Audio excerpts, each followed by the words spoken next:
In this video, I'm going to show you how to add shipping package sizes in Shopify. So first we'll log in the Shopify account, then go to settings, then look for the shipping and delivery, and then scroll all the way to the bottom. And you should see the section called packages. And in here, I only have one package set it up. It's small package, but for the purpose of this example, I'm going to add medium and large package. So let's go ahead and click add package, and let's call it medium package. And package type box, length, let's say 20 by 20 by 20 centimeters, and weight, let's say 50 grams. And add package, and let's do the same thing for the large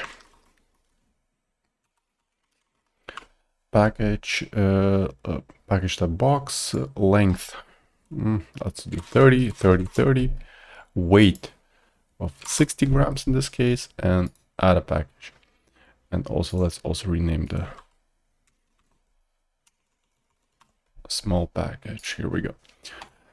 So we have three packages: small, medium, and large, different sizes, different weights. Now if we were to close this window and go to orders and click on the unfulfilled order, then click on create shipping label, you'll notice that in the package and weight section, you can select multiple preset packages like large, medium, and small. So it becomes quite useful whenever you're putting and shipping your orders. And yeah, that's pretty much it. That's how you add packages in Shopify. And I hope you found this video tutorial useful. And for more tutorials, please ensure to subscribe to my channel. Thank you.